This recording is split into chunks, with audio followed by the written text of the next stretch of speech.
Startup Business Festival 2024 is back and bigger than ever, bringing you a month-long experience from November 1st to 30th. So it is an absolute honor and a privilege to have you right here on our platform for the Startup Business Festival. Before we get into it, Charlotte, I want to ask you, what does it mean when you hear about a 30 days business event? Just straight at the top. What does it mean to you when you hear about a Startup Business Festival that goes on for 30 days? Well, I think, first of all, it's a great innovation. I think, there is so much to discuss, Karaba. I mean, you couldn't do it in one day. I've tried to do it in 1.5 days and I can't even do it. So I do think it gives you space, it gives you time to really discuss things and for it to be more in-depth and more meaningful. And I think, every discussion that you have, somebody comes with something fresh and new and inspiring and innovative. And I think you've given that platform now for 30 days to do that. And I think as the days go on, I'm sure more and more people are being inspired and coming forward with ideas and say, we'd like to know more about this and we'd like to know more about that.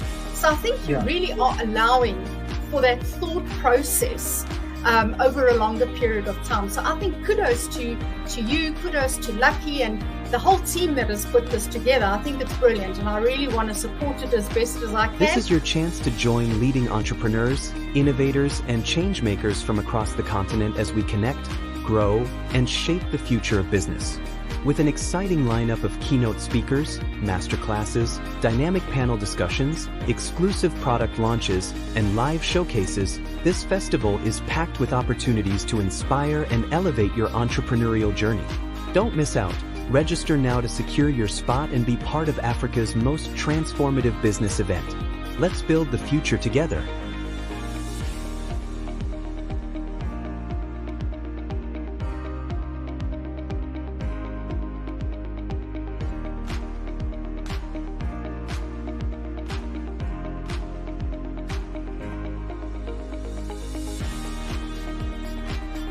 Welcome to Environmental Week at the Startup Business Festival, a week dedicated to innovation and resilience, where the focus is on redefining the balance between business growth and the health of our planet. In today's rapidly changing world, environmental sustainability is no longer just a choice, it's a necessity. This week, we explore the transformative potential of environmentally conscious innovation and sustainable development. From renewable energy to the circular economy, we highlight the leaders and thinkers who are driving change through sustainable practices. At the core of Environmental Week is the belief that businesses, big and small, can make a profound impact on our world. Through our sessions, discussions, and collaborations, we invite you to think beyond traditional methods and join us on a journey of creating new solutions that support both our economy and our planet. Let's look forward, together, to a world where sustainable business practices shape the future, all here at the Startup Business Festival.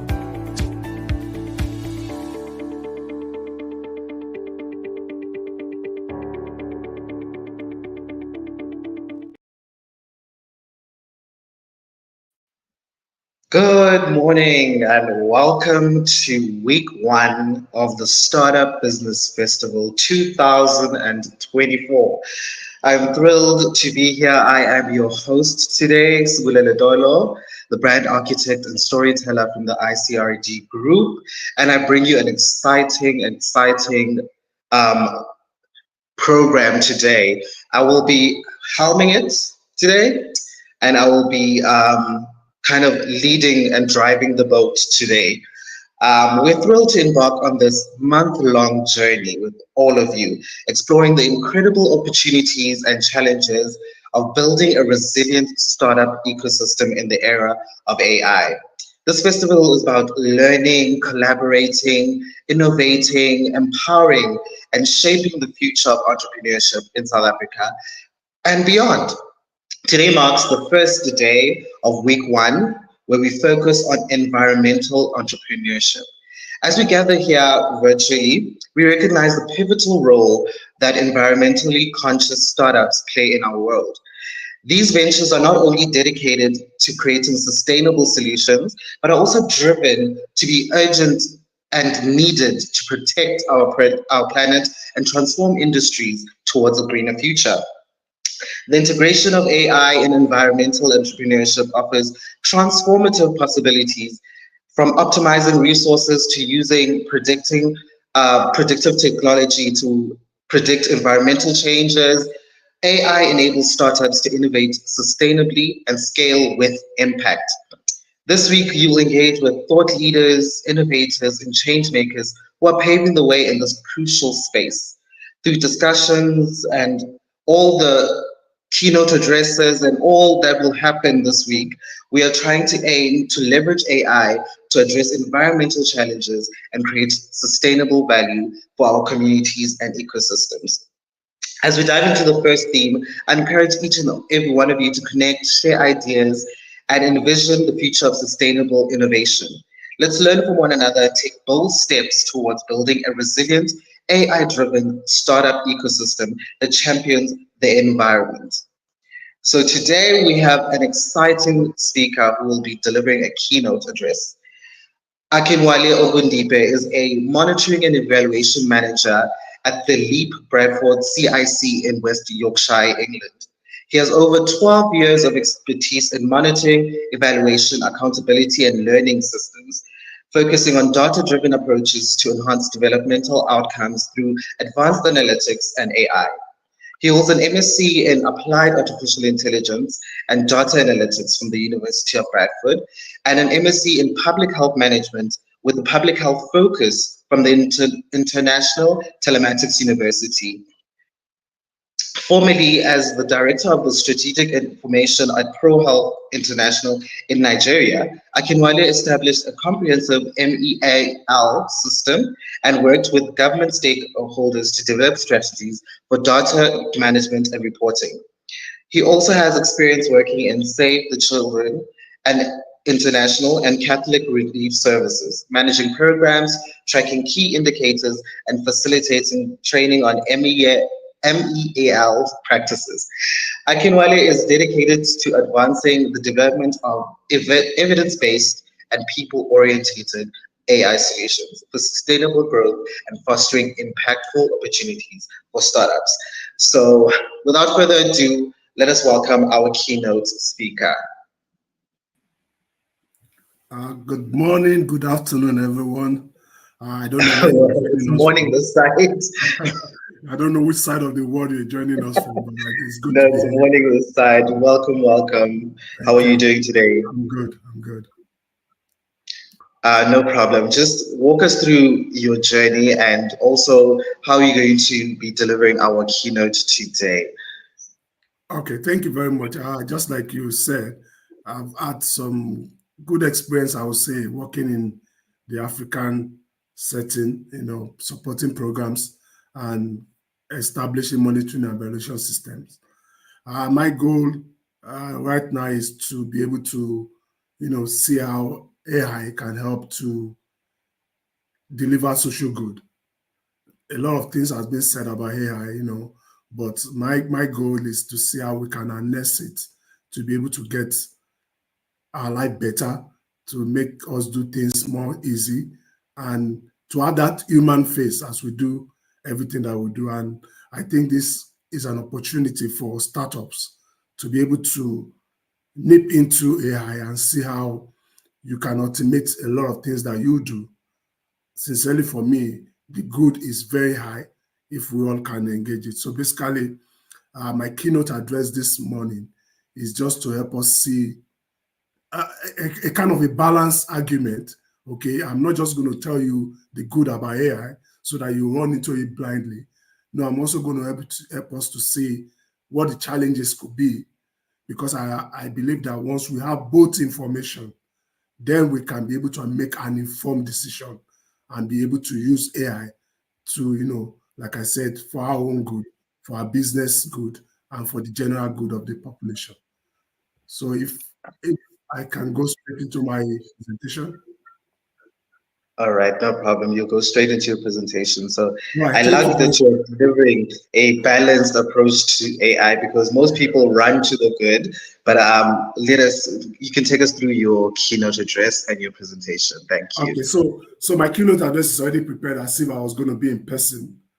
I mean, it's also good. You can read through it and be able to get the bullet point I'm trying to talk about, not just, dropping only the bullet point. So again, like I said, I'm honored to speak before us today to address this, transformative phenomenon of our time, that is artificial intelligence, or you call it AI, and it's a profound implication to startup. Okay, so we're not just going to be talking about AI. We want to tailor it to startups. So today, AI is not merely a concept on the horizon. It is reality. It is shaping industry, altering economy, and it's revolutionizing business, operations. For startup, the attraction for AI lies in the potential to level the playing field, okay, opening doors for innovation, competitive, differentiation and growth at unprecedented scale. And I think that is the key, unlike what it used to be, that you need to go through a lot of process before you can get to wherever you want to get to. But with AI, you can automate those processes and make it very, very fast. So again, my keynote address is already being presented. So I would just want to go straight into those key points, if you don't mind, so that I can maximize the time. So I'll be talking firstly about what I consider to be the startup, what I consider to be the advantage of using AI. Okay, just a minute. Okay, so the opportunity for AI in startup, right? The question many entrepreneurs ask is, why AI? And the answer is simple. AI has the power to redefine entire sector by automating tasks, improving decision-making, personalizing customer experience, and optimizing resources. And you will agree with me that these are the key pillar of any business. Okay, you want to have a system that is automated, a system that anybody can come in and just do whatever they need to do and get the result they need to get. You want to be able to take decisions that are meaningful. Okay, so you through AI, you can use your data, to take meaningful decisions. What would that do for you as a startup? It will help you to minimize your expenses, and it will help you to maximize your profit. Okay, personalizing customers' experience. We know that these days, it's better when you understand your customer, so that you don't spend time trying to convince me to buy things that I don't need. But if you know what my needs are, it's very easy for you to get me to buy whatever I need to buy from you. So these are part of things that AI can do for you. Like I said, my first point there was operationalizing efficiency, okay? So AI-driven automation allows startups to operate within minimal resources, reducing overhead and scaling faster. Tasks that are once required manual labor or expertise can now be performed with AI, whether it's sorting through vast data sets, handling customer service inquiry, or streaming your purchase chain. For startups operating with lean budget, this efficient translates directly to cost saving and a faster path to profitability. You all agree with me that our resources is getting minimal day by day. So you are a startup trying to come into your business with your little capital. Harnessing AI can help you target your customers, like I said. Okay, so that even in your advertisement, you are not just shooting blindly. You are able to target the audience that needs your business. And chances are, because you are targeting them, you can get more sales, or you can get more service, subscription from them. Okay, another point I'm also going to talk about is enhancing customer experience, like I said. Okay, because you are using AI system, you tend to know the needs of this customer. I'll give you an example. if you go on YouTube today and you browse something relating to, let me say, the American election, for instance, if you browse that, you discover that subsequently you'll be getting tip-up. Subsequently, you'll be getting prompt of videos talking about the American election. So this is the same thing we're talking about. This is what AI can afford you to do, because now it has seen that this person is interested in this topic and is bringing those videos. So the same way you can be able to send your service, whatever you produce, to your target audience. Another point, again, like I have said, is data-driven decision making. For me, this is the key point of my work. Okay, like I said, I work as a monitoring and evaluation person. I do a lot of data gathering, and I help the organization to be able to make decisions based on what our data is saying.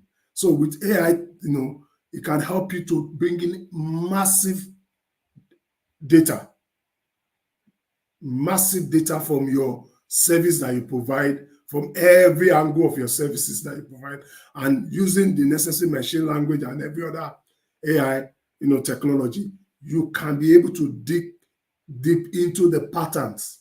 Okay, for instance, who are those interested in your services? What is the age bracket? Okay, if they are within this age, what are other things they are interested in?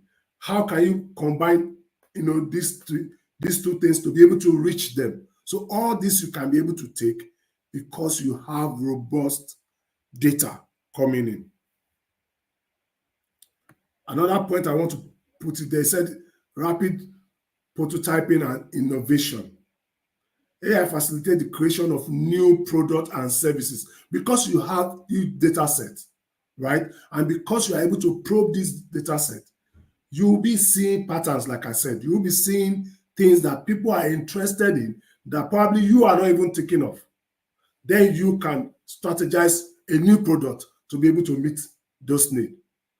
Okay, maybe your mindset initially is to say, oh, people want bottled water, and that is what you are trying to provide for them. But from the data coming in, you get to see that people are saying, look, I rather take an orange juice. Okay, so this can help you to quickly, start producing that as well, because you have information. So it gives room for innovations. It gives room for opportunity for you to, test the market and know what they want and continue to improve on your services, because those data are coming real time. Okay, real time analysis is being done. You can improve as you are going, and these are things that we lack back some years. We have to depend largely on maybe a special organization that is involved in research. You give them the money, they go to the market, do the research for you, take them time to package their report and be able to come back before your team can take a decision. But now all this process can be automated using AI, and you have real-time, redefining of product, real-time initiation of product to be able to meet the need of the market. Another key point I want to bring up here is access to new market. Access to new market. Language transition, cultural insight, and data-driven localization make it easy for setup to enter new and device market. Like I said, you have real-time data coming in, real-time analysis being done. So you have enough evidence to be able to move to any new market. Unlike the traditional way of doing it, like I said before, that you need to commission a research company, wait for them to do the analysis, wait for them to get back to you. You can automate your process directly now, and that can help us to get all those information that we need to go into a new market, to go into a new country, to do your business across borders. So you can see that it enabled that fast growth that any setup will be looking for. It makes you go faster because you have all this technology at the tip of your fingers. I can go on and on and on and on and talking about the profit. I mean, the advantage of using AI. It's very, in fact, the thing is, the more you use, the more you open up your space, it open up your opportunities to reach out, and do more. But like everything in life, okay, like everything in life, it has its risks, okay, and it has its challenge, particularly for setup. Like I said, however, as promising as this opportunity are, it is critical to recognize the risks associated with integrating AI in setup ecosystem. One of that risks is data privacy and security. Okay, because the more you open up, the more you become open. All right, the more you gather data, the more the risks. Okay, because just as you are thinking of using it for the good, there are some elements also thinking of using it for the bad. So that means that you need to have a good data security system in place. Because once you start using AI, the demand for data will be high. The demand for the knowledge will be high. Okay? Because, it's given when we see things happening the way in the direction we want it to go, the more we want to deep in, the more we want to know how best we can use those technology, which means you are getting exposed to more personal data.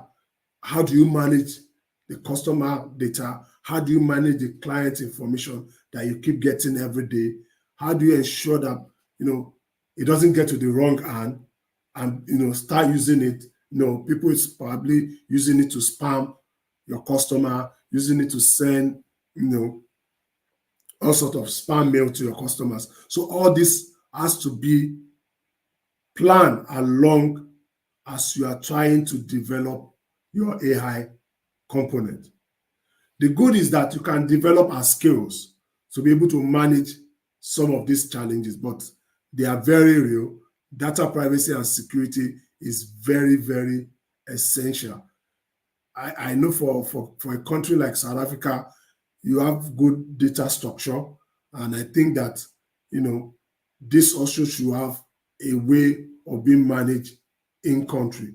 But again, this is one area a startup must look at.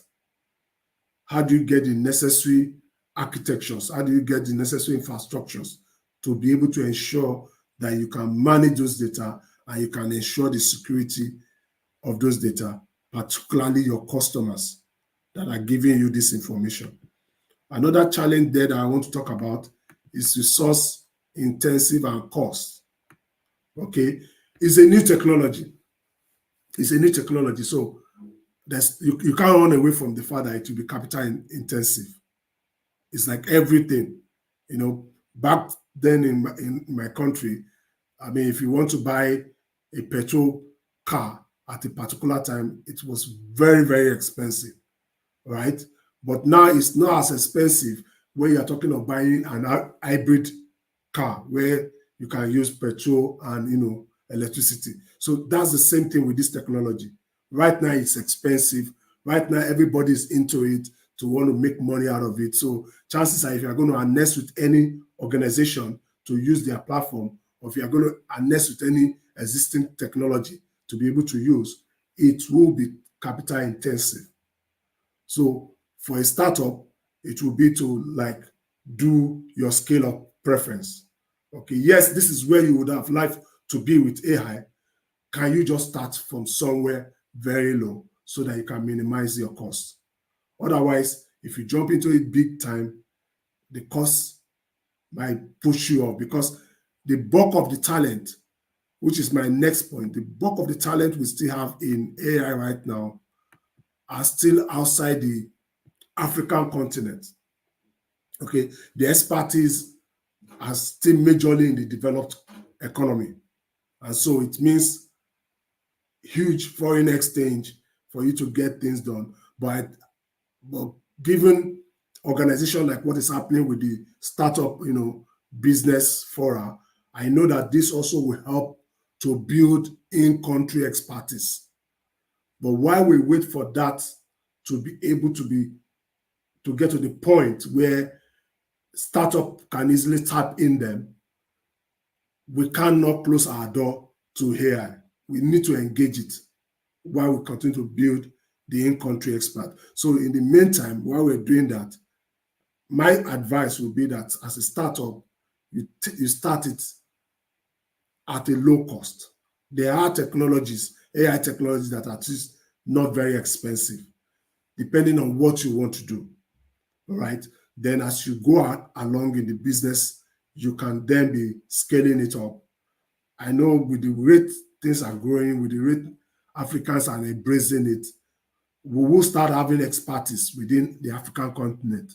We will start having expertise. Some days ago, I was looking at the Nigerian AI strategic plan document. I was looking at it and I was really blown away with what I was seeing in there. And I have no doubt that a similar process is being done in South Africa as well. So the thing is, it is, like I said, it is capital intensive. We don't have enough skills within the African continent yet. But that does not mean that we can't start up as startup. That does not mean we cannot start, using AI as startup. All we need to do is to do it at a scale that we can all be able to handle.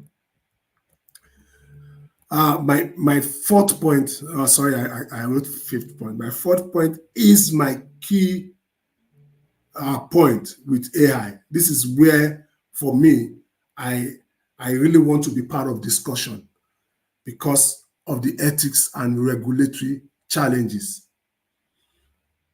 AI technology is not like any other technology we've seen before, where you can say, oh, this is the process when it comes to the law and regulation. This is how it goes. Because we are talking about the technology that has the ability to continue to improve on its own. That makes it very, very dangerous, no doubt. It makes it very, very dangerous, no doubt. And that's why the ethics and regulatory challenges is, for me, is the major thing. Like I said, for startup, you are thinking of AI for the good, right? But unfortunately, there are also people thinking of AI for the bad. So how do we manage this? How do we ensure that it is doing for us what we want it to do for us? How do we challenge the ethical space to ensure that people will know the do's and don'ts? So this is a huge topic. This is a huge topic globally right now. And for me, this is a great challenge of AI. And I hope that in country in South Africa, there's already an effort to look at this. Like I said, some days back, I reviewed the Nigerian document, and this was top notch on that document. And I really gave the kudos for those that put it together to say, yes, you are already thinking the way it should be. How do we start having the law in process? How do we, ensure that people can use AI for the good? AI can have human face and not just for gain and selfish gain alone. So for me, this is a critical thing, but good enough. Like I said, the whole world is looking in this direction. There are talks, there are, already committees looking at what should be the ethics. How do we regulate it? What should be the law? How do we put the law together? How do we manage this, process so that it can ensure transparencies and ethical standard? So there are other challenges, but particularly for me, this is what I think are the challenges. But again, not to scare us, again, not to make it look like it's something impossible. And that's why I think we're having this kind of conference. So for me, I say, moving forward, responsible innovation. As we stand at the crossroad of opportunities and risks, the path forward for startups lies in responsible innovations. Embracing AI should be approached with a deliberate strategy. one that maximizes the benefits while actively mitigating the risks. For me, here are some of the few guiding principles for starting up venture into AI. So if you are going to use AI, I also put this here to say these are things I think every startup should consider. This I think every startup should buy in, so that you can ensure that you are using AI in a responsible manner. I subscribe to do no harm principle. In everything you do, ensure that you do no harm. Yes, you might think you're doing good, but if you are not careful in delivering it, it might cause somebody somewhere a harm. So these are the principles, like I said. Adopt ethical AI principle. Establish a framework for ethical AI development that prioritizes transparency, fairness, and accountability. Embed this principle into your company culture from the onset. So you're going to be using AI, you're going to be using people information, data provided by your customers. Ensure that you have a framework of being fair, being accountable. You cannot afford to just be profit driven. Yes, we are in business for profit, no doubt. But when you are using people's information to improve your businesses, you should think of how it's being protected. You should think of how it's being used. Because if not done from start, we are setting ourselves up for doom. And AI will not be there to rescue us, because it's our intention, it's our direct, approach that matters. It said, invest in governance and compliance. Said you should align with current and future AI regulation. So yes, you want to start up in AI. What is the regulation in South Africa? You should look at it carefully and see. It is common for us as humans to want to, go around the law. But I will advise us, let's not do this with AI. Let's not do this with AI. Whatever law is in place, let's try to see how we can align with it. Okay, let's see how we can align with it. And let's see how we can be so strategic to align also with future laws. Because with AI, our law will not be static. It will not. It will not be static. And those are part of the discussion we are having globally to say, no, you can't make it a one jacket fits all. It has to be country specific.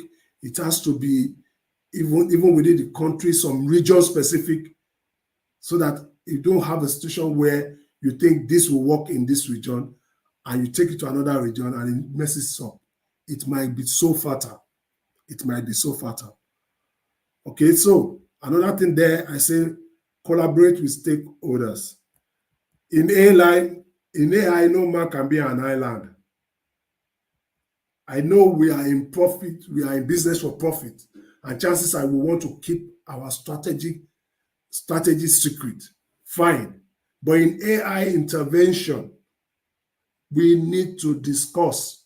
We need to have that stakeholder engagement. We need to have that collaboration.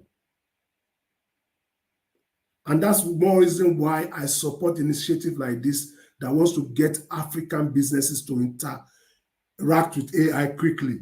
Because if we don't do that quickly, what we'll have is that we'll become guinea pigs for the developed world. They will test their products with us and we will suffer a lot for it. But if we work as stakeholders, if we work in collaboration, we can also critique this product as they are coming and be able to see how we can scale it down to our peculiar content, okay? And that's one of the feedback I'm giving to the Nigerian government on the strategic document. How do we ensure that we have a strong stakeholder engagement that can look at this technology as they come and be able to stream it down to our content in Africa? Otherwise, we'll become a guinea pig in this race of AI. The fourth point I've said there, I said prioritize human-centered AI. Prioritize human-centered AI. Whatever AI component you're going to use to drive your business, prioritize the human component. Please, let's have that understanding. One of my arguments when it comes to AI is that, look, AI is like every other technology we've seen in the past. If you talk of guns, it's like every other technology. The problem has always been the human. I mean, if I have a AK-47 hang on my wall, it becomes a souvenir. If my grandchildren come in 50 years' time, they'll look at it and they'll like, go, wow, this is the gun they used back in those days. It becomes a souvenir. Until somebody goes there, put the bullet in and start shooting. And that's the same thing with AI. It is going to be good for good if we can make sure that it's about the human. And so if you are deploying a AI component, again, this is what I advise. Think, who are going to be using this? How is it going to affect them? What is it going to be for them? How is it going to improve their life? As long as this is the center of our AI initiation, AI innovations, it will go well, it will go far for our businesses and for the general public. Another point I give in there is a continuous evaluate and retreat. Okay, so the thing is, like I said, with AI, it's not a, I mean, it's amazing. It's amazing that the more you dig, the more you find. Okay, so it's important that as we use the AI process, we should have a system in place that allows us to, use, come back, evaluate what it has done for us. Because remember, like I said, in your attempt to do good, there is chances that you might be causing harm. Right? I'll give a quick scenario. There was a program story I was told back then in Nigeria where one of the big funders went into a community and discovered that the women are traveling a huge miles to get water. Okay? Every day they have to travel very early in the morning, come back in the afternoon. So this organization went in there, built a borehole for the community, only to discover down the line that the women still go to the big stream. And it's a normal person will feel like, oh, you have water in the community. Why do you still go to the stream? So only for them to come back and do a kind of, focused group discussion with these women and discover that, okay, fine. For the women, yes, they go distance to fetch the water, but that's the only time they have to communicate with themselves as women. So everybody looks forward to going to the stream, spend the time in the stream, do their talking, do their discussion, then come back home. So even though this organization felt that giving water would have solved the problem, but it didn't solve the problem. Until they had to now build a community center and do advocacy to the men to allow the women to have 2 hours, every other day or thereabout to go into the community center and just have a chat with each other. And when that started happening, the women were able now to go fetch water from the borehole. Now they don't travel that distance again. So again, that's the way you evaluate, and that's the way you continue to improve on your use of AI. This is very critical. Otherwise, you have a system that is supposed to be improving your work, is causing you more damage, rather than improving and rather than helping you to achieve the growth. So it's very key that, for me, yes, there might be other points, but I feel these 5 points will be very, very key for any startup that is open to harness AI in their businesses. In conclusion, I says the future belongs to those who innovate responsibly. And AI offers an incredible canvas for startups to paint their vision of progress. By embracing AI, startups can access tools that were once the exclusive domain of large corporations. And I think this is very key. Okay, now you have access to those kind of tools that people would have paid so much for. I mean, I used to joke with people to say, look, if the money is right, I can become a medical doctor. All I need to go is go online now and do intensive study. If the pay is right, I can be anything right now. Because there are a lot of tools, opportunity out there, that you can use. So democratizing technology and fostering a new wave of entrepreneurship and innovation, and which is key for startup. Because if you are doing what every other person is doing, then you are not going anywhere. Okay, you're not going anywhere. But if you want to go somewhere, if you want to be able to, reach the world, you must be innovative. And like I said, this is what AI can help us to do. This is what AI can help us to do. So, but the success of AI in startup will ultimately depend on how well we as leaders and visionaries understand and mitigate the associated risks. That is given. No matter how you want to harness the good of AI, if you don't have a strong eye on what the risk could be, like I have outlined there, it might just be like jumping into the ocean without any safety measure, and you can't swim. I mean, that would be a disaster. But if you're going to jump into the ocean, you can't swim, but you have all the gadgets, you have made provision for the boat and the rest of things, chances are you will be safe. As you embark on this journey, remember that AI is a powerful tool that, if used thoughtfully and ethically, will drive growth for your startup and contribute to more equitable, inclusive, and prosperous society. Together, let us navigate the opportunity and the challenge of AI to create solutions that are not only innovative, but also responsible and impactful. Thank you very much for listening to me. I don't know if I still have time. I can take any questions if there are any. Thank you so much for your time.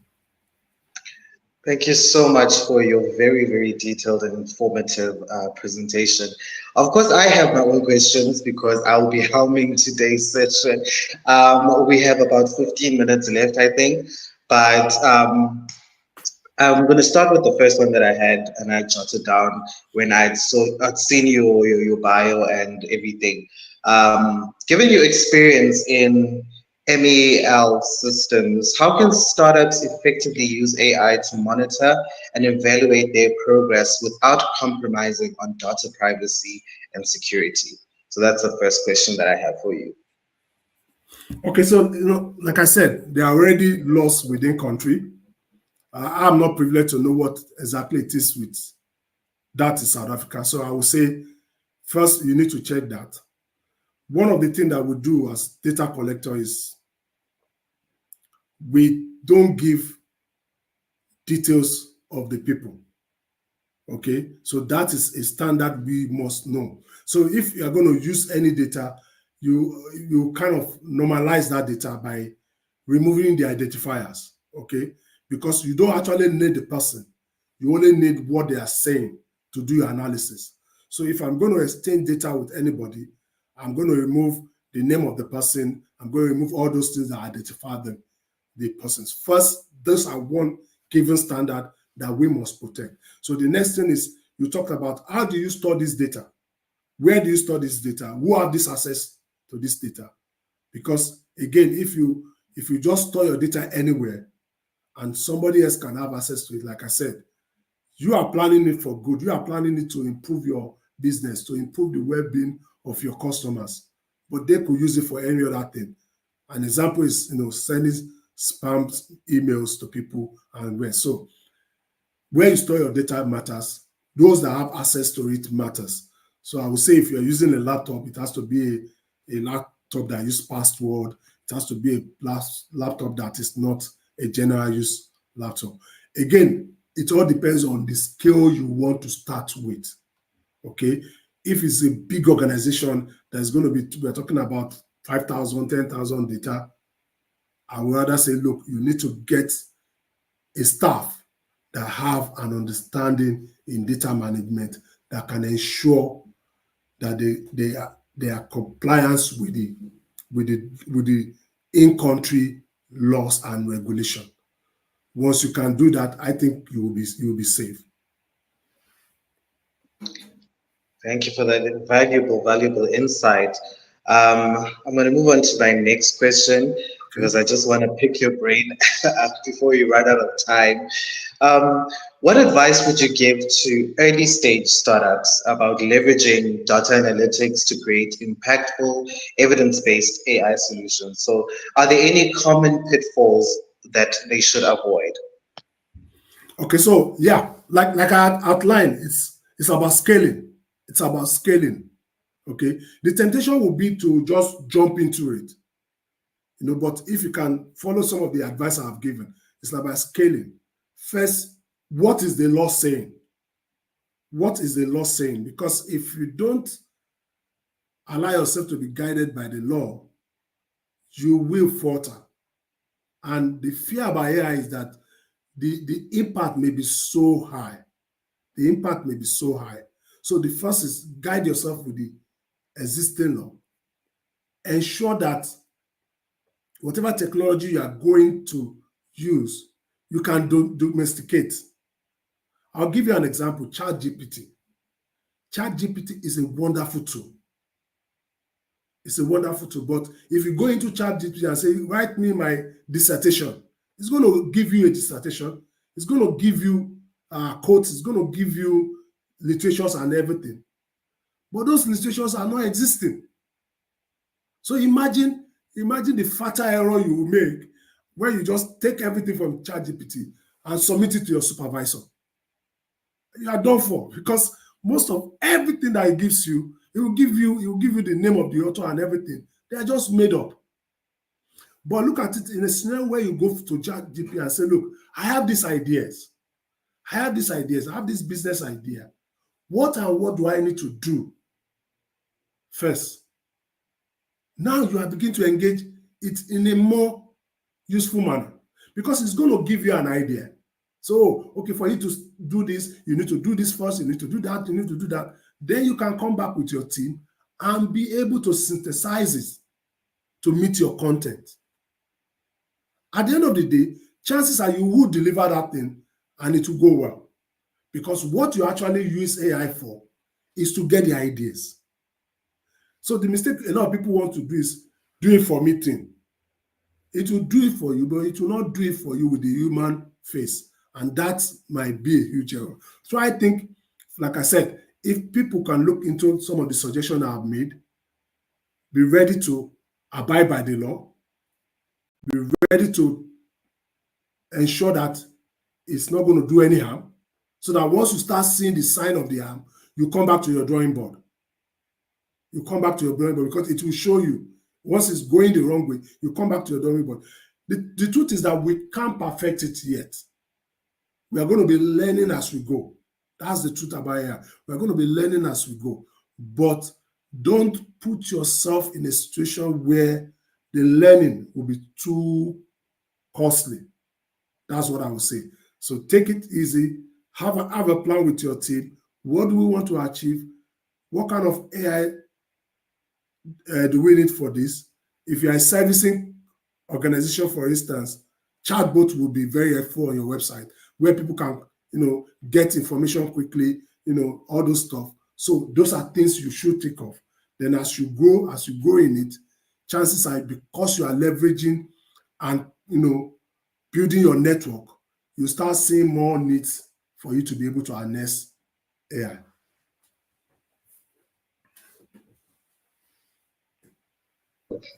moving on from that, from a global perspective, what key lessons can African and international startups learn from each other about using AI responsibly and sustainably in their business models?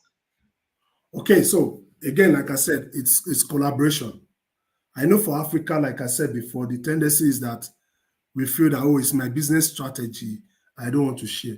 We can't do that in the space of AI. We can't. We can't.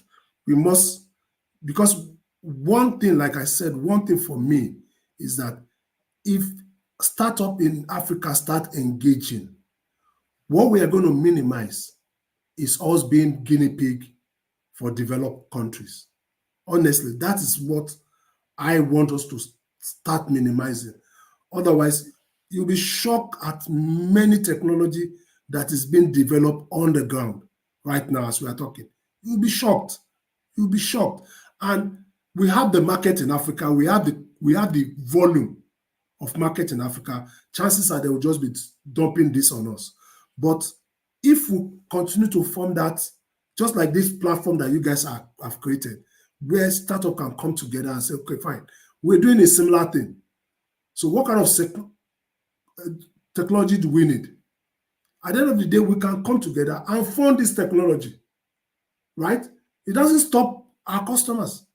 It doesn't stop us getting our customers, but we can fund this technology and be able to have access to it quickly, other than wanting to do it all alone.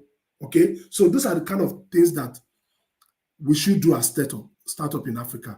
We should have that collaborative platform and discuss this. So, for instance, if we are set up in service field, right, we could come together and say, okay, fine, service field in South Africa, how can it be improved?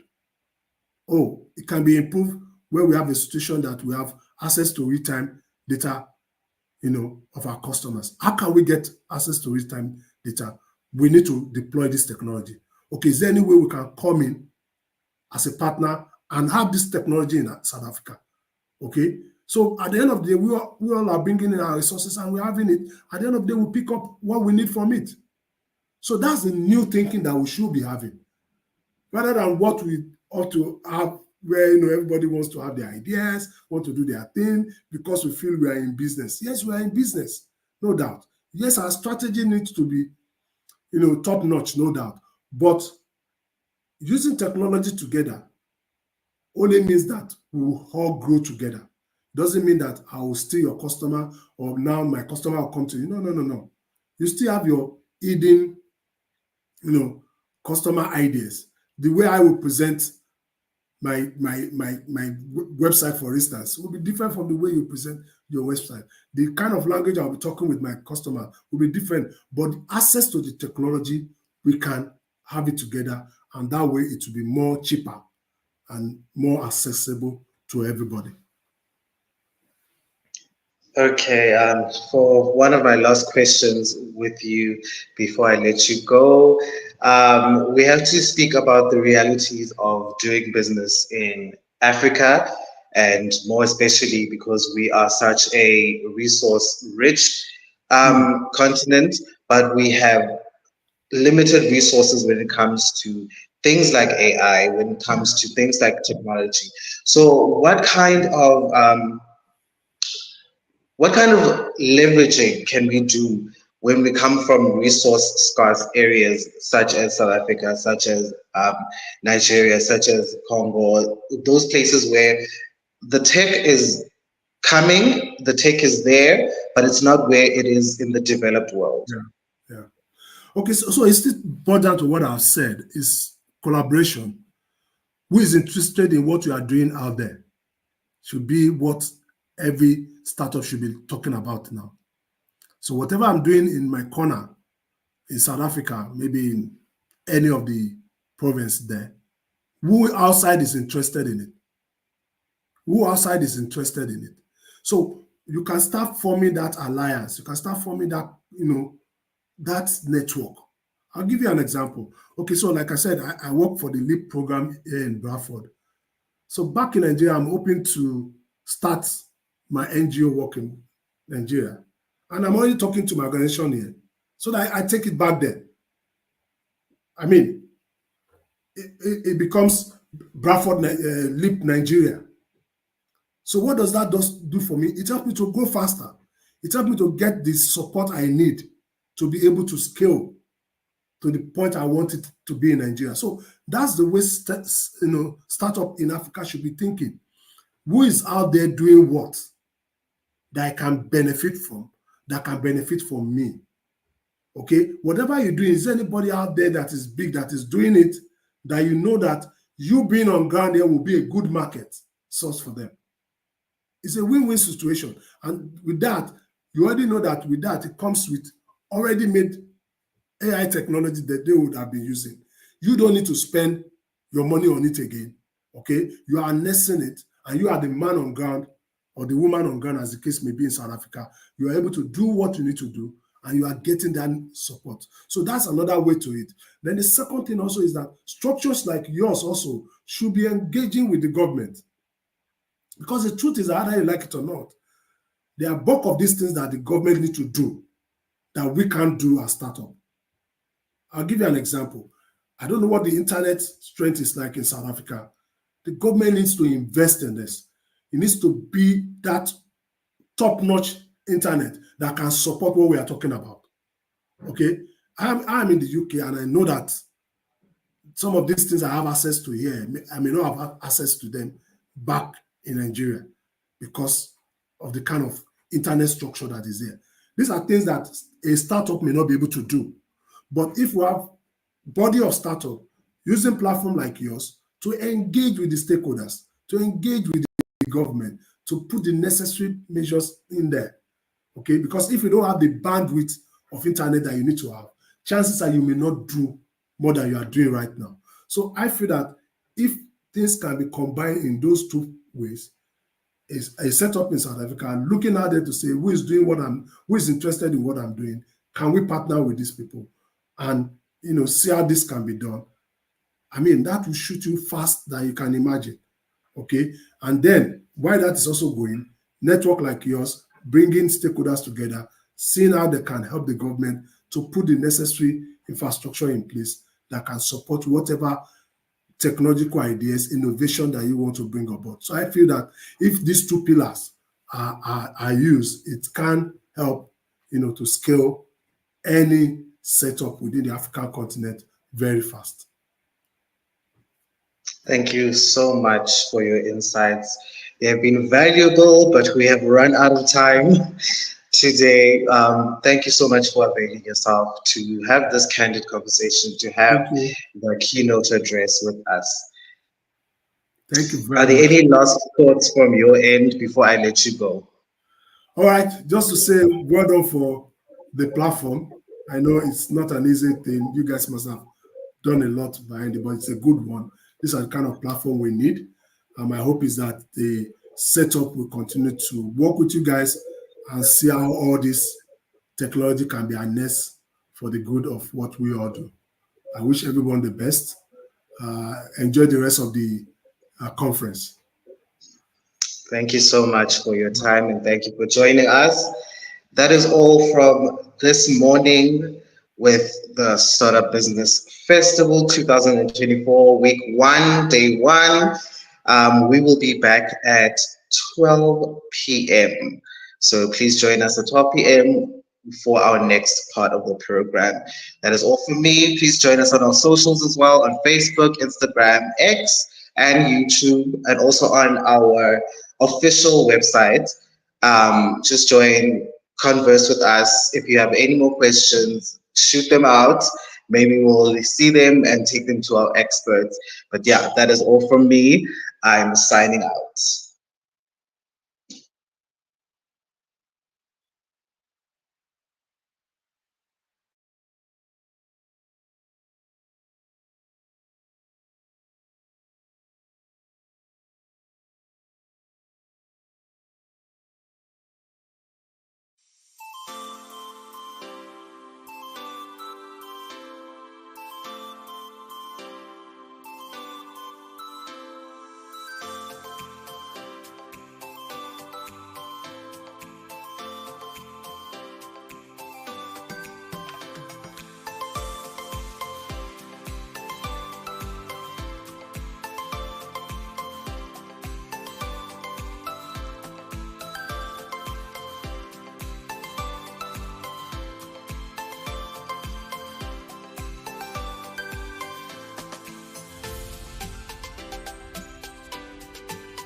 you.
This is Umfundo. He has identified an environmental problem, which is land degradation and crop failure.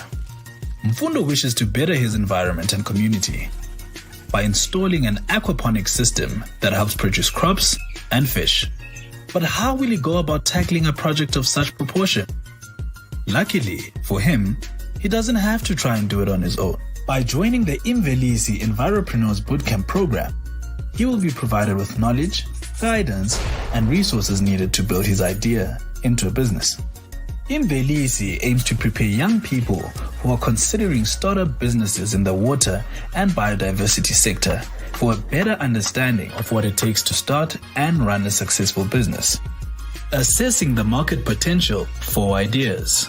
Understanding the funding and partnership landscape that will be important in taking an idea forward, as well as the intricacies of starting a business and how to pitch your ideas to possible investors. At Imvelisi, Umfundo can network with other entrepreneurs and stakeholders also attending the bootcamp, while at the same time have the opportunity to engage with technical and business mentorship to help him structure his idea into a potential business, which he is then able to pitch to potential investors in Shark Tank sessions, giving him the possible opportunity to become involved in the Imvelisi mentorship program. At Imvelisi, we open our doors for you to start your own business, leading to adding value to the economy, environment, and community.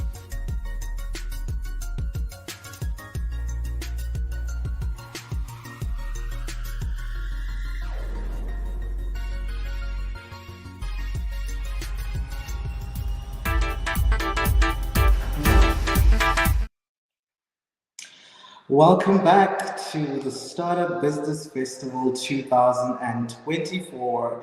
This is our second session. We call this Startup Storytelling, where we invite an entrepreneur to come be candid with us, go through their story with us, and kind of lead us through their journey so that we can inspire other startups, other entrepreneurs, other business leaders to see the kind of stories that make up these companies that we know and love. Today we have our speaker with us, Usimpiwe Zakwe, who's a passionate environmentalist and the founder of Sankofa Solutions, a pioneering organization dedicated to addressing climate change and promoting sustainable waste management in South Africa. With a strong commitment to empowering communities, Simpiwe has led several impactful initiatives, including the Smart Kasi Challenge, which engages youth in reimagining their neighborhoods as smart, sustainable cities through the use of technologies like Minecraft education and VR. Under his leadership, Sankofa Solutions has been recognized for its innovative projects that integrate education, sustainability, and community development, such as the Izaga Enviro app and Tamagotchi Skip Mancha prototype for food waste and management. On a personal level, Simpiwe Zakwe was a finalist in the Gauteng Green Jobs Youth Expo, and his message to the mayor's competition and named one of the top 15 young geeks in 2024 for his contributions to green technology. His work extends into education, where he collaborates with schools and universities to promote environmental stewardship amongst the next generation. So help me welcome Simpiwe Zakwe.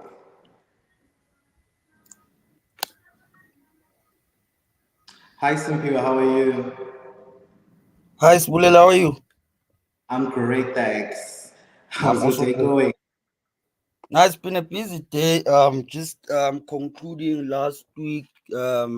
We had our inter-schools prize giving, so we're busy sorting that one out in terms of issuing of the certificates from our partner Department of Environment and Forestry, who assisted greatly in that. So the recognition of these learners means that we are doing a fairly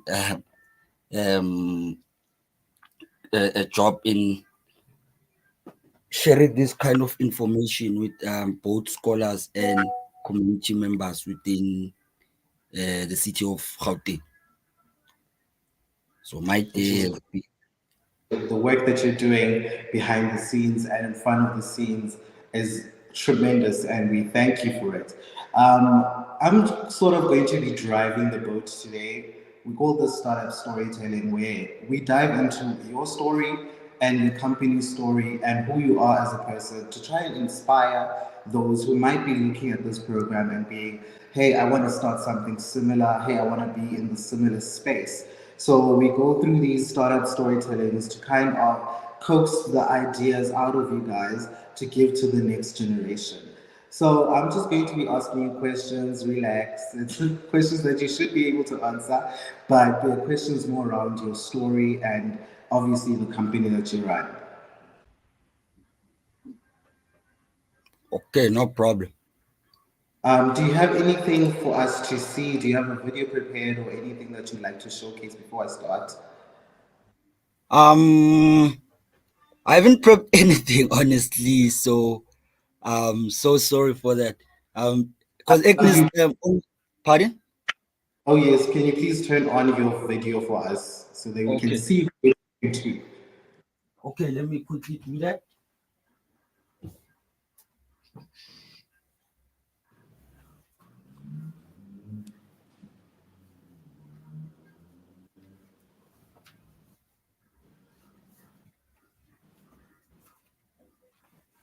Right. While we wait for some people, let's just get into the startup storytelling. This is the 2024 version, so we're going to be driving the boat a little bit different this time. We're going to be more candid, more expressive, and under the huge banner of creating or building a resilient startup ecosystem in the era of AI. All right, let me start off and just get into it. My first question for you is, what inspired you to establish Sankofa Solutions, and how did you identify the needs it addresses within the South African communities? So a few years ago, Sankofa Solutions was born in 2021 from a simple but urgent mission, which was to tackle increasing waste issues in underserved communities in a way that we empower people to recycle and properly dispose of their waste. So we realize that it's not waste per se and how people dispose of waste, but the lack of um, education and awareness on how to properly dispose of waste and how to now reuse some of these waste items. Because our focus was to introduce reward recycling in these communities. Um, and then that's when now we realized that the lack of knowledge would now have to introduce a movement that now will upskill and capacitate the locals. That's how now we strategically found a way of doing that, which was to collaborate with edutech organizations. So that's where now the aspect of virtual reality came into as a method that we wanted to use to capacitate locals. So with that, we work with local schools where now through game-based learning, where now we introduce challenges or competitions, let me rather put it that way, for learners to now reimagine those communities as smart, clean, waste-free communities through the use of virtual reality. So now they create content around flash flooding in some of the communities, what causes that, and how does also waste contribute to climate change. So we did that knowing that if we capacitate children, the message will be shared across households because we believe they are the actual agents of change. So if they do have that knowledge, it will be easier for them to impart what they've learned within their respective households. And then that's when now proper ways of handling waste within the respective households would now assist us greatly in achieving our mission of waste-free communities by 2030. Which is a very noble cause, and it's always interesting to get the behind the scenes knowledge on these kind of initiatives. But we know that it's not always rosy, and I want to get through the many challenges that you might have faced, or what is the biggest challenge that you have encountered with your work at Sankofa Solutions, particularly in promoting sustainable waste management? Sure. So yeah, the biggest challenge, I'd say it's actually having people now to properly dispose of waste because we have this mindset that by littering as we normally do, that's creating employment, which is not the case. So the biggest challenge is now it's how we can get these messages across in various languages because with climate change we don't have much information around that as underserved communities. So yes, I'd say the biggest challenge is to actually have these communities that we serve commit to handling their or disposing of their waste in a more reasonable, sustainable manner. So yeah, the biggest challenge is to address locals, because now if you come as a young organization such as ourselves to explain various ways of handling waste, because with one that we our key focus is food waste. So yeah, with that one, addressing that one is also one of the biggest challenges. But through our strategic partnership with our local municipality waste services, such as Pick It Up, it makes it much more easier now for us to engage communities where now if they have their workshops around that. They do share that information with us, and it now makes it easier for us to attend some of those workshops or within those communities. So I wouldn't say some of the challenges that we've faced have actually affected us in a way, but through collaboration, it sort of limits the amount of pressure and challenges that we might be I'd say we possibly facing as some comfort solution.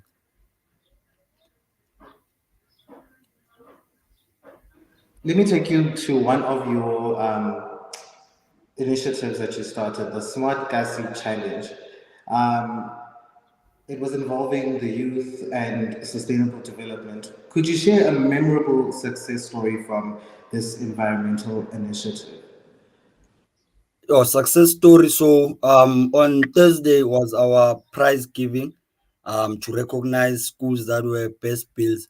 So the highlight now was the solutions that were presented, because what we did, we wanted interchange of knowledge. So UJ afforded us an opportunity to host our event at the UJ Banting campus. So, with their help, they also allocated us 5 mentors in the IT space who were assisting the participating schools. So, during the prize giving, mentors also got to share their own experience as IT focused persons who now also assisted in the development of environmental solutions. So yeah, the highlight was the keynote speakers that we had also on the day from various sectors. We had youth in the food accelerator business who also delivered a keynote address on the importance of food security in underserved communities, and then a keynote from a PhD environmental student from the Northwest University who also delivered a keynote on the importance of separation at source of waste. And obviously, the highlight was now presentations from the participating schools, which were incredible presentations. So, with our hope, we wanted now to afford those learners an opportunity to bring those ideas or solutions now to life. So, we invited as well the Department of Forestry, the Director of Waste, to also possibly join and hear these solutions from these young minds, which were designed for their communities, and how now the department can assist in having those ideas being brought to life. I mean, it also assists greatly in terms of reducing the high unemployment rate, because now we believe if we ourselves as communities come up with solutions that are better understood by us community members, it will make much more easier for everyone to integrate now into a more secular economy, and yeah, value sustainability in a way. So yeah, the highlight was now the prize giving, which was on last week Thursday, on the 31st, when now we recognize these brilliant minds And then yeah, some of the partners we were with managed to 3D print the prizes that we were giving to the school. So we also wanted to have technology incorporated in some of these solutions, not only for the learners who were participating, but possibly extend it beyond Gauteng and maybe have it as a national competition in the upcoming years, given the support that we'll be getting by then would allow us to actually branch out to other provinces as well. Because the overall goal is to reduce waste going to landfill by 2030. And yeah, through the use of innovation and technology and game-based learning solutions. So you're always trying to engage the youth. I can see that that is part of your core principles. So something that was interesting to me when I was reading about you and the work that you do, I found that you use Minecraft education and VR to reimagine sustainable cities, which is very, very innovative. Like I don't know a lot of people who do that. So how has this approach using VR, Minecraft, affected youth engagement in environmental initiatives? Oh yeah, it's been incredible. I mean, Minecraft education is normally used um, mostly by schools. I'd say um, um, well-off schools. So we wanted to have that sense of unity and equal education across all spheres. So that's why we introduced Minecraft and virtual reality in these communities, because we're trying to shift away from traditional awareness methods, which is the use of booklets.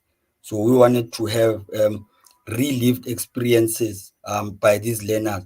So they'd create cities using Minecraft, and then we'd convert that into scenes using virtual reality. Where now person who would be engaged would now get to see how these smart cities would be in the next 10 years. Because now we wanted to see how waste would now um, be viewed in the near future by future citizens. So through the use of game-based learning, we wanted to address these pressing issues. Which is great. Meeting people where they are needed is always a great way to engage them because the youth always seems to be left out until they are needed to innovate, until they are needed to change and mobilize. But I see that in your work at Uncover Solutions, you have created a few things that are already existing products, like the Izaka and Vero app and the Tamagotchi Skip Mancha. So these are existing projects. What inspired their development and what impact have they had in local waste management practices so far? So the Tamagotchi, I don't know if you remember, Tamagotchi was those virtual pets where now you used to take care of, and if you didn't feed it, it will possibly die. So during the Invelisi hackathon, circular economy hackathon, that's where we came up with the name of the Tamagotchi. It's a food waste collection receptacle with the gravity lock. So we normally use that for our food waste collection. Um, I'm saying it's the Chamakochi, so we'd have it with stickers of different concepts around food waste. So it's more like a story.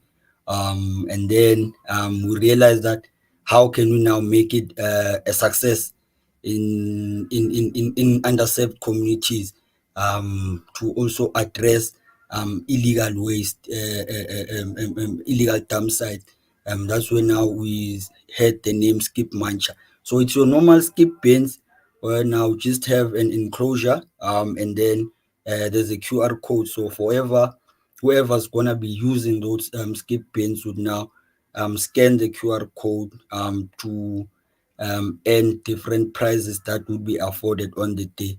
So it's still in final development phasing, because we wanted to incorporate the Izaga app that's also being we're also developing as well, as part of our solution. So the Izaga app is a digital platform where now people can log complaints on illegal dump site within their areas. They can request now food waste collection services for events or funerals that they might be having. And then the interesting aspect now is the gig economy opportunity within the app itself, where now we want to address the high unemployment rate. So youth within those respective communities would actually sign up for the gig opportunity, and then they'd go collect, come to us, then we'd issue wheelie bins featured with gravity lock, and then they'd attend an event, assist with the handling of waste, and then we'd go collect that food waste and go convert it into organic compost. And then the youth that took part in the gig economy would now be compensated for the efforts that they did on the actual day. So yeah, it's more like a platform, because we consider ourselves the Uber of food waste. So we'd also want these opportunities to be afforded to youth as well, to possibly see how they can also establish businesses that would contribute largely to the high unemployment rate, and whilst also addressing the sustainability um, movement that we want to introduce as Sankofa Solutions. So I see you always gravitating towards the township economy, which is a noble cause as well. So I'm going to ask the next question and phrase it around that economy. In your experience, what are some of the unique environmental challenges that South African townships face, and how does your company, Sankofa Solutions, maybe address some of these? So yeah, the cause we these township economies are mostly clustered, and there aren't any proper infrastructure to handle the large quantities of waste which comes from these environments. So the biggest challenge is now is the strain that the municipality has in terms of the large amounts of waste that go to landfill. Because now in Gauteng, from the 4 landfills that the city has, two are already uh, the volumes are beyond capacity. They've closed down. We have 2 more landfills that are currently in use. And I'd say maybe in the next 2, 3 years, they'll also reach maximum capacity. So we cannot just be using land to create more landfills. How can we now, as these township economies, divert our waste from going to landfill? Part of that is the conversion of food waste into organic compost, which now can be used by locals um, to grow their own produce as subsistence farmers, or they can also assist in the local agricultural space where now produce can be grown locally and then resold locally, and then excess waste will now be reintroduced into the composting space.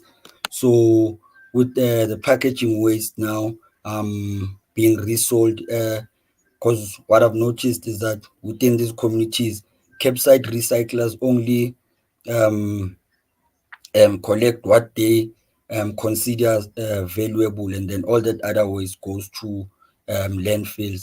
So as communities, if we can come together to address these pressing issues, yeah, I'd say it will be beneficial for the next generation of citizens to also contribute in maintaining the standard that we seek to introduce in townships as some comfort solutions. So I can see in your work that you are trying to bridge the gap between community development and sustainability. and your work encompasses both of these spheres. How do you balance the two elements in your work? Does one take precedent in certain situations, or does community development and sustainability work hand in hand for you? No, I'd say they work hand in hand very well. So because communities that are aware would now ensure that their spaces are more sustainable. So if sustainability and community development is part of what we're trying to achieve, I'd say other businesses also might actually reconsider how they approach. How can they now merge the two? Because sustainable communities can only arise from well shared information with the communities, and that will actually enhance development within these communities. So overall, with our focus, because we know youth is the largest group of people in global space. 60% of youth, I mean, in South Africa alone, is the largest population. So if we can equip them now, um, that will ensure that in future communities won't face the challenges that current communities are facing, because it will be uh, citizens that are aware of sustainability. So current problems won't exist in the near future if we now equip these communities around sustainability, ensuring that they don't overuse the limited resource they might have, but use resources enough to have resources spared for generations in the future as well. So yeah, I would gladly say that community development does go hand in hand with sustainability. All right, now I'm going to speak more with you now and um, kind of recognize the work that you've already done. You've been recognized as a finalist in the Gauteng Green Jobs Youth Expo. What kind of message, or what is the message that you would like to most convey to young people, especially aspiring to work in green technology? My message would be that as the largest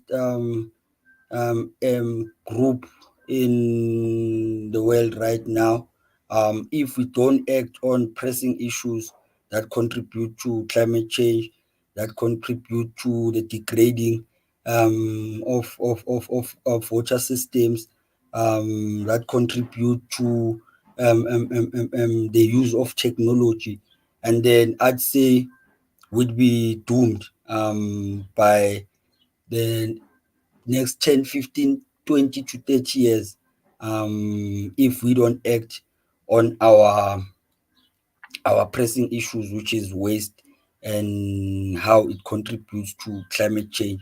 Because we've seen now with the recent extreme weather events in some parts of the country, the floods in KZN, Cape Town, affects largely this group of young people. So if we don't come together now as future leaders, as future change makers to address these pressing issues, um, we won't have opportunities that the current youth or the previous youth had. Um, so yeah, I'd say jointly coming together and addressing these pressing issues would now determine how the future of South Africa would be, and the communities that we'd like to see in South Africa in the next 50 to 60 years. As one of the top 15 young geeks of 2024, which is a prestigious title, there are more geeks out there nowadays than one can mention. What role do you see technology playing in the future, especially in South Africa, for environmental sustainability? Sure. So yeah, there's quite a lot of opportunities um, in terms of the environment. So if we can leverage the use of technology, where now industry comes together with the public sector, comes together with other young innovators, and present the, solutions that would address the disparities within our communities. I'd say, yeah, we should embrace the use of technology and not only use it for issues that we're currently facing, but also to assist in predicting the future trends of waste opportunities, waste because our focus not only on waste, but I'd say if you embrace technology now and not use it in vain, but to create opportunities, I'd say yeah, there is quite a number of chances that embracing technology, us as youth, and introducing it to the current citizens now would also assist greatly in addressing some of these issues that I mentioned earlier on. Let me more focus on your area of expertise, which is waste management. So, waste management is a pressing issue globally, which is something that we should be taking seriously. From your experience, what are some key steps that South Africa as a whole can take to improve waste management at a national level? At a national level, I'd say if the enforcement of bylaws will also assist greatly. How can now these bylaws, I won't say, I'd rather say not force, but how can now these bylaws ensure that industry complies, producers of plastic waste, which is the largest contributor of the pollution crisis that we are currently facing. How can now the enforcement of bylaws um, at a national level ensure that now communities, businesses, and yeah, citizens as a whole comply to the standards set by national our government on the enforcement of a reduction of waste. So yeah, at a national level, strict enforcement of bylaws would ensure that we reduce the amount of waste in the environment itself. So, how does Sankofa Solutions approach environmental education, and what tools or methods have you found that are most effective in reaching diverse audiences? So yeah, we embrace technology quite a lot. Because that's why we use game-based learning. As I mentioned, that we hosted our competition this year with the use of Minecraft. And then last year, it was the Inter Schools Climate Change Challenge, where now learners had to recreate climate solutions through the use of virtual reality in any of the native languages. So we're trying to embrace the use of technology. For instance, how you can now explain climate change to a 60-year-old Kokshabalala in a township through the use of virtual reality, because it's gonna be an immersed lived experience if they get to see what the kids have created. So yeah, because what we did with the Inter Schools Climate Change Challenge, we had the learners recreate these climate solutions in any of the home languages, and then through the use of workshops that we conduct, and now we have attendees virtually see these experiences that was created by the learners themselves. So yeah, we're trying to not use old traditional teaching methods in terms of awareness, but how we can incorporate technology that would ensure that our message is shared across at the larger audience. Because now we believe that something that you see, it's something that you can retain um, forever. But if it's something that you read down, it's easy for you to forget what you've just read. So yeah. Now I'm gonna speak about one of the initiatives that you have already started envisioning. The Izaka Enviro app. So, how do you see this tool evolving in the future? Where do you want to see this tool being used, and how do you want to see this tool being used?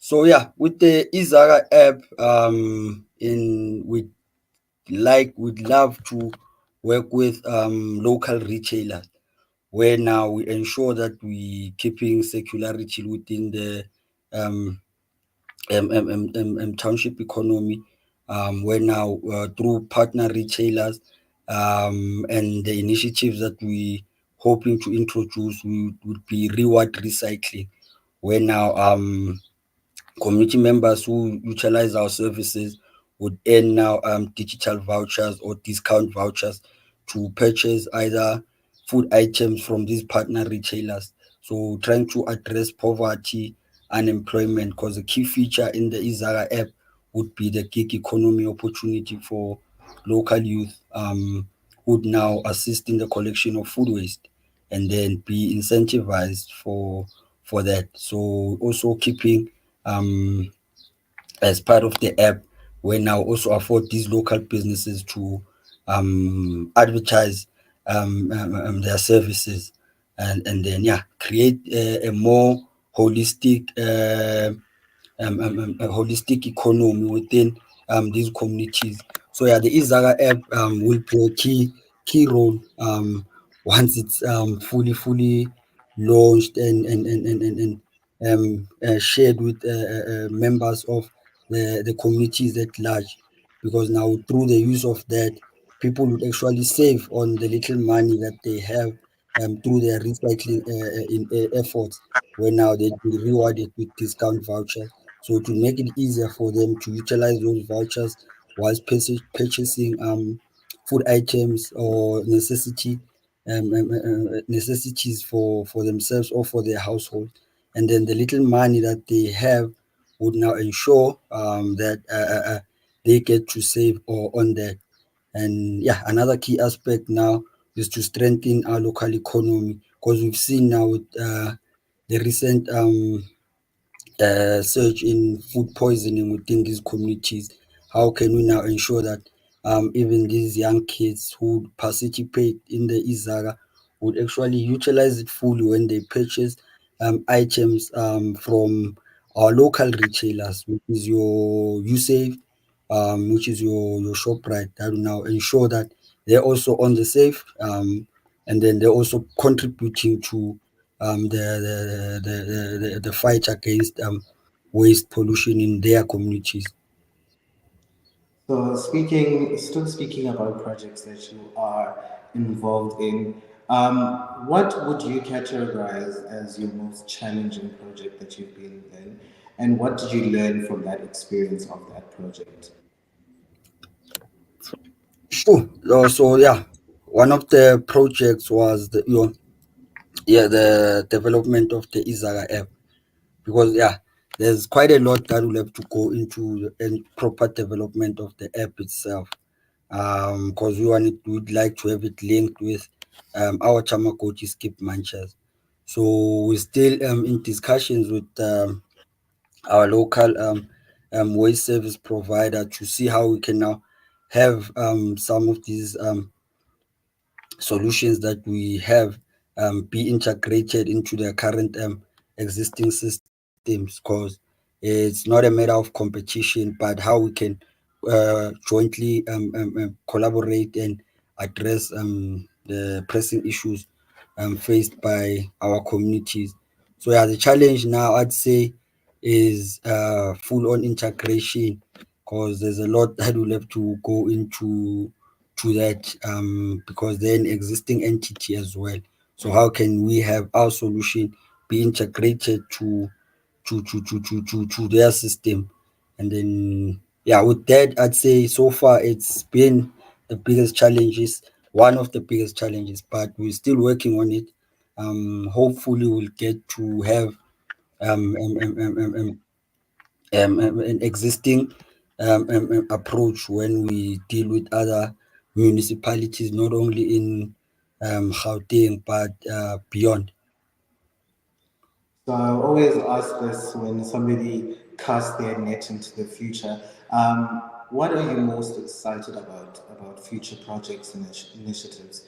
And what impact do you hope these future projects of yours and initiatives will have on the South African community at large? Oh, so yeah, the one that I'm mostly excited about is a research study that we partnered with a PhD environmental science learner who will be conducting a study on the impact of virtual reality in environment education. So yeah, we're working with schools across Gauteng on that, and yeah, possibly see if we could influence the introduction of environmental studies in the current South African curriculum. So yeah, that's one of the projects that I'm most excited to see come to life. So always looking into the future. I always love to do that because as much as we're working on these solutions right now and all these things are happening right now, they are for our future. They are casting a net into the future. But I want to ask something that's more an impact question.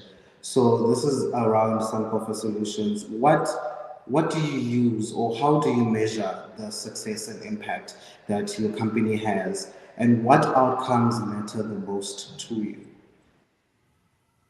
So yeah, the response that we have for our services, I mean, if we get to service schools in Alexandra alone, and it's quite well received by um, the schools themselves. How can, because now we've also been part of exhibitions, and we'd get there, share what we do, and then would get emails requesting our services to be introduced within those communities. But as I mentioned, that we fairly new in the game, so we don't have number of resources that would actually ensure us meeting the demands or requests from these communities. So yeah, through collaboration and partnerships. Yeah, we look forward to introducing these solutions within the communities. Yeah, because we've received quite a number of requests asking us to come share what we do within those communities. So yeah, collaboration and partnership assisted us greatly because now they also introduce us in platforms we never imagined ourselves to be a part of. So, yeah, I think I'd say would measure the success of our organization by the number of um, um, uh, uh, uh, interested members of community or businesses who would like to utilize some comfort solutions, waste handling services. So, speaking about collaboration and obviously about the whole community as a whole, how important do you think it is to involve, especially the youth, in the conversation around climate change? And what are the best ways? I know you have VR and you have used Minecraft as well, but what are some other best ways to keep them engaged in the conversation? Yeah, I mean, there's quite a number of ways that would engage the youth. Because if you can check, current youth are tech savvy. Most of the time is spent on their phones. So how can us as organizations in the space introduce ways that would engage youth, not only in a boring manner, but in a manner that would have the message shared across at the same time not take much of the youth's time. So if we could use platforms like your TikTok, platforms like your podcast, for instance, that would assist greatly in the involvement of youth. Initiatives that would see um, youth actually drive cleanup campaigns within their communities. How can we get now well-known persons also involved in sharing the message across. Because I believe as youth, coming together ourselves would now ensure that we do find other creative ways of sharing the message regarding climate change. How can we now utilize platforms such as social media to get the message across? So now I'm going to speak more of how you guys at Some Comfort Solutions keep updated. So how do you guys stay updated with the latest innovations, and how do you decide which technologies to incorporate in your company? Oh, yeah. So staying ahead, I'd say because we're part of the Institute of Waste Management South Africa. Most of the recent trends that are shared by them, we come up with creative ways of breaking it down and introducing them or in their communities through game-based learning, as you mentioned, Minecraft. How can now smart cities be reimagined? So yeah, that was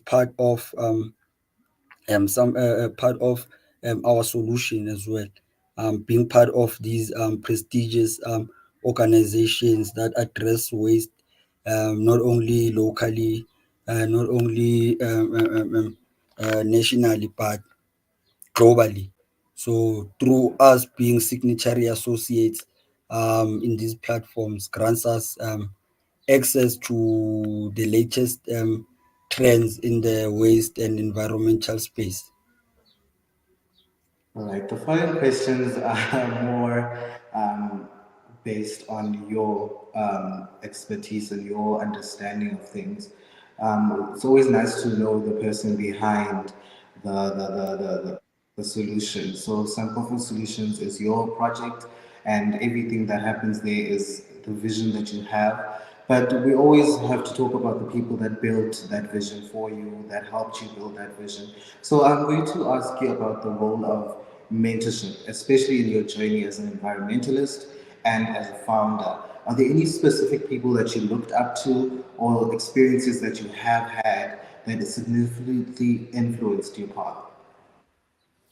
Because traditionally we're not in the waste space. I mean, studied operations management at the University of Val. But we realized that no, the pressing issues around waste would need creative ways to address. And then we first approached Pick It Up. We were welcomed by the manager of the Education and Awareness Department, whose influence on Sankofa being where it is today played a huge role. I mean, um, all the information that we got on the day ensured that uh, the manager became a key part in ensuring that we fully utilize opportunities that were presented by the city. So mentorship from their side has contributed largely because we were fairly new in the space. We didn't know much. All we just knew is that we wanted to collect waste, have people sell us their waste. So yeah, some of that also working with through these partnerships that we've formed.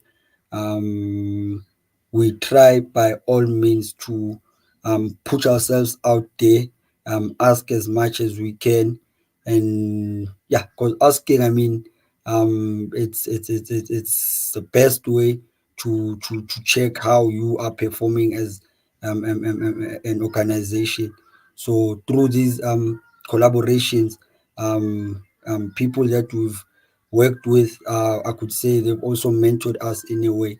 Because being you in the way space, I can't say there's someone specifically that I look up to.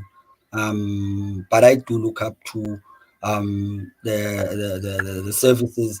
I mean, what we do is inspiring us to do more of it. When now we'd like for local youth to also embrace the platform that we want to lay for them even in the future now they get to fully utilize the platform that was presented by Sankomfa Solutions. Because yeah, we're not just an organization that wants to deal with waste, but we want to be a movement that would inspire others also to fully utilize sustainability as an opportunity to take care of the environment, be able to feed your family, but most importantly, taking care of the planet itself. So now I'm going to ask you a very interesting question that most people probably don't ask. But if you had unlimited resources, that means unlimited resources. You have the manpower, you have the funds, you have the distribution channels. I mean, what one solution from Sankofa Solutions would you project nationwide? And which project would that be and why? It will be the diversion of food waste from landfills. As the contributor of greenhouse gases, food waste is considered the most, or the largest, in fact, um, um, um, um, um, contributor to pollution. So yeah, we do the food waste collection nationwide, and then possibly train locals to convert their food waste or organic waste into compost, and then have them grow their own produce. I mean, that's the only way I'd say would tackle the rising food insecurity threats that we face as South Africans. And yeah, that will also assist in the strain put on our water systems, because it's projected that by 2030, as South Africa um, will have limited access to water because of the demand. So if people can now be able to grow their own produce whilst addressing food waste that goes to landfill, I think yeah, that would be the key project that would introduce first, because with packaging waste, that will also automatically be a problem that won't be as large as it is at the current moment. So yeah, nationwide, I'd say would address the food waste going to landfill, and then equipping locals on how to convert food waste to their own compost to grow their own produce. So now we're winding down in our program and we are at the last 5 minutes. This is when I start asking you guys, especially as entrepreneurs, what kind of advice you would give to people in your field. So I'm going to ask you, what advice would you give to an aspiring environmentalist in South Africa who wants to make a difference in their community? Collaboration. I believe would set you in the correct path, because it's a challenge we face as a whole. So we cannot enter into the space and then expect to have or be a competitor within the space. So yeah, my advice would be that if we all come together to fight a common enemy, which is the waste crisis. That will put us in spaces that would ensure that we not only leading in our respective communities, but also contribute largely to the global crisis, where now we be change makers that would set an example for other global leaders to give youth opportunity in addressing waste. So yeah, collaboration, ask, and then yeah, put yourself out there in terms of attending hackathons, attending workshops, attending seminars, attending community cleanup campaigns. to possibly see other avenues that you'd also incorporate in your business to address waste mismanagement. So yeah, my final question for today is one on what I've seen being woven into everything that you've been telling us today, which is the education part of it. Um, how do you envision the role of environmental education in shaping a more sustainable future? And the last one is, what strategies have you found effective when working with schools and universities and trying to get them to be more environmentally conscious? Strategies that we've used, as I mentioned, it's game-based learning. So we want to use technologies that are currently trending and mostly used by youth to also influence our education department now to incorporate environment education within the current South African curriculum. Possibly not replace life orientation, but be integrated to ensure now that information that will be shared amongst schools, amongst academia, which is your university students, is knowledge not only would end after university, but would also ensure that even the current scholars would consider careers in the environmental space. And then with them now seeing the rise of opportunities in the sustainability space, that would assist in addressing these issues even in the near future. That will also ensure that we have enough human capital that would possibly go seek solutions from across the globe and possibly come back home and reintroduce that. So yeah, if we were to influence the education curriculum, that would actually be great going to the future.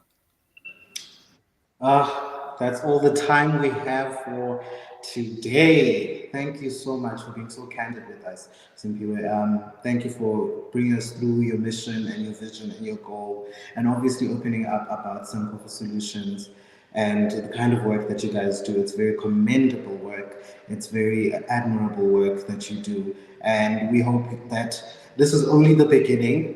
Hopefully, Sankofa Solutions becomes a household name and we know it every corner. We see the skip mancha and we're like, that started here.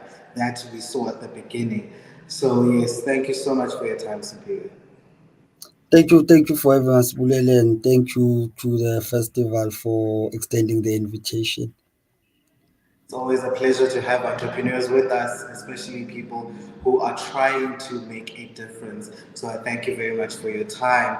And that wraps up day one of the Environmental Week. Join us also on our social media pages. Please keep the hashtags going, conversation going on Facebook, on Instagram, on X, and of course on YouTube. The hashtags are Launchfest 2024, and the second hashtag is SBF 2024. Keep the conversation going, keep engaging with us. We are here to answer all your questions. And if you have any more comments and questions, we will make sure that we educate, especially now. So yes, I am signing off from day one of the Environmental Week. Have a great day further, and I hope you all the best.